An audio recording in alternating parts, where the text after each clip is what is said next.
An IP address is a unique number that identifies each machine connected to the internet, whether it's a router, printer, smartphone, web server, or any connected device. The series of numbers you see above each machine is their IP address. These IP addresses allow different machines connected to the internet to communicate with each other, much like phone numbers for us.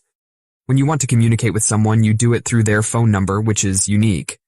IP stands for Internet Protocol. As the name suggests, it's a protocol, or in simpler terms, a communication language that allows computers to exchange information on a computer network. Thus, on the internet, computers communicate with each other through a set of protocols, including the Internet Protocol.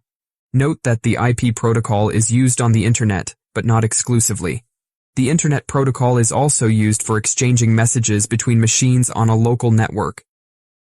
And this IP protocol uses numerical addresses, called IP addresses. There are two types of IP addresses. The ones we've seen so far are public IP addresses. These are the ones used on the internet. A public IP address is directly accessible on the internet. Generally, public IP addresses are held by for-profit organizations. Therefore, there is an identifiable owner for different IP addresses. So, yes, it's possible to trace the origin of a public IP address, especially with organizations that own these public IP addresses, such as internet service providers, who assign public IP addresses to modems. Now let's talk about private IP addresses. Not all IP addresses are usable on the internet, and around 600 million addresses are reserved, out of the possible 4 billion, for specific uses.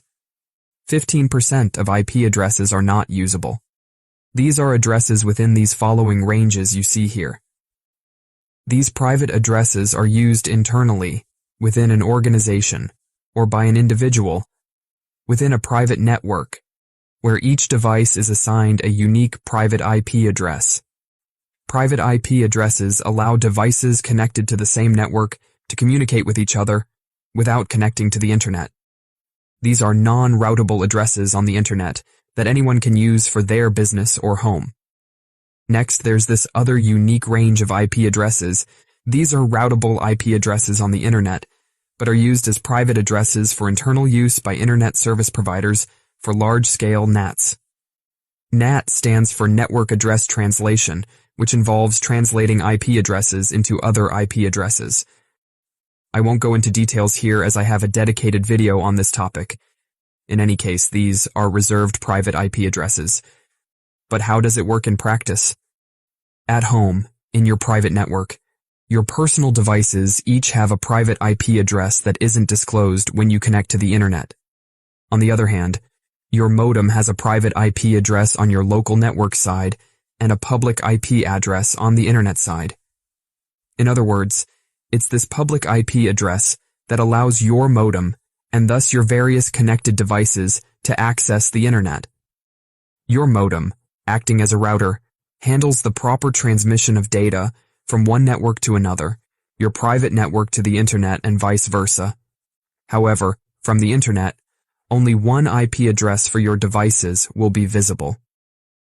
How does this work in real life?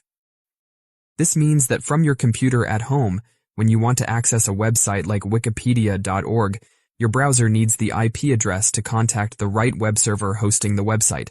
But remembering something like 95.145.2.3 is complicated, not to mention all the other IP addresses. That's why today we use domain names like wikipedia.org. However, your web browser still needs to find the IP address of the web server hosting the site to access it. For this, it relies on the domain name system, or DNS, to know the IP address associated with the corresponding domain name.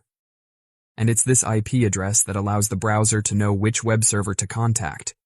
The role of the DNS is simply to associate a domain name with an IP address. Until now, we've seen addresses known as IPv4.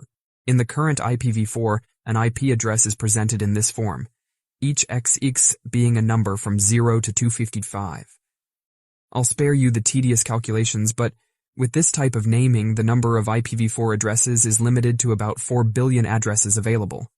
Today, almost all of the Internet's IP addresses have been allocated, and there aren't many left. To address this shortage, A new generation of addresses, the IPv6 standard, has emerged. IPv6 addresses are based on hexadecimal notation and have this form.